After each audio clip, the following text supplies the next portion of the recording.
How you guys doing today? This is Will from the Trev Gall channel. If you guys do not want to hear my explanation on why I'm doing this, please click in the box to the right of me to skip to the introduction of the video. So, why am I doing this? During the time of the video introduction, I was attending school, so my schedule was pretty tight. I got the game like a couple days before I released the original video, and it was a bit difficult for me to capture it on my capture device due to the game's format.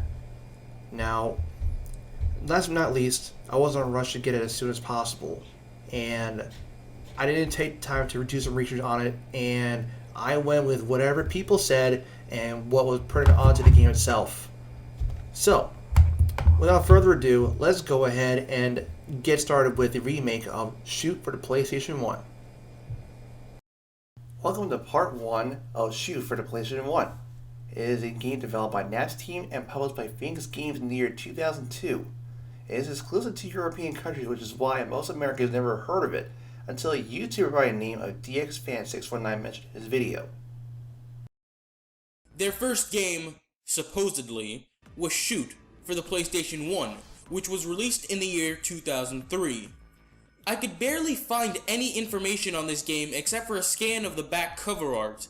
Let's give Phoenix Games the benefit of the doubt here and say that this game is actually passable despite coming off as a rip-off of Duke Nukem. Shoot has 7 games in 1. Unfortunately, the manual does not state any of the game's backstory, but hey, it's written in multiple languages: German, English, French, Spanish, and Dutch respectively. In this video, I will be taking a look at Wild West and Ace. In Wild West, you play as an unnamed cowboy stopping the bandits. You start off with 3 lives and a pair of handguns. Your character can only move side to side, and what makes it worse is that crosshair moves with the character. There are no buttons with the exception of the shoot button that fixes the crosshair to your desired position. Your character can do a side roll, and this is very effective in case you are cornered by your enemies. In Wild West and Ace, you have 2 power-ups. First being the submachine gun, which are very useful for taking out a row of enemies. Next you have the shotgun, which are perfect for taking out 2 enemies at once. Yo, I don't know about you, but this guy is holding a shotgun on each hand. And by the looks of it, they're not even sawed off. This dude's got some fucking muscle. Yeah, take that, Arnold Schwarzenegger! In Wild West and Ace, you will face the following enemies: the goon, the gunner, the bomber, and the arsonist. I made those names up. Oh, and I forgot to mention, that bar on the bottom is actually a counter on how many enemies you have left. And that's it for Wild West. I mean, the game repeats itself over and over and over again. It gets boring after the 3rd level. And I managed to get as far as level 14, and just to see how far I can go and whatever changes are made. I mean, the only changes I've ever seen, which is this lazy ass palette swap after level 12, and that's it. Fortunately, I didn't record it though. Sorry guys. So, without further ado, let's go ahead and get on to the second game, Ace.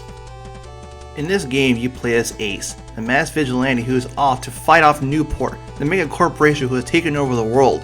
The only people standing in his way are those time-traveling bandits.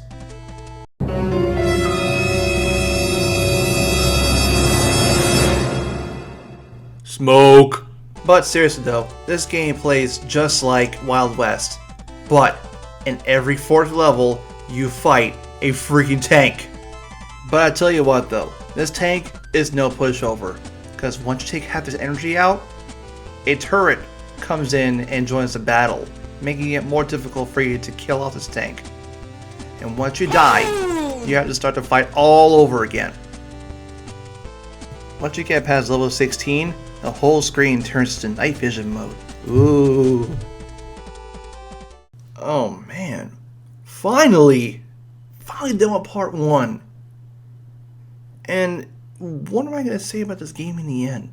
I mean, Wild West and Ace, they're both annoying as hell games, because there's no music to listen to, and you have to hear the same gunshot and the same enemy screams over and over again. I mean, once you get past level 3, you're thinking to yourself, what the fuck am I doing with my life? You know?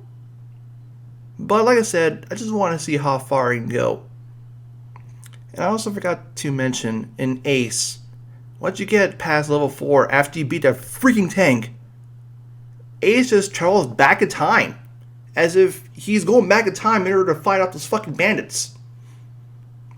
And it just keeps going until you get past level 12.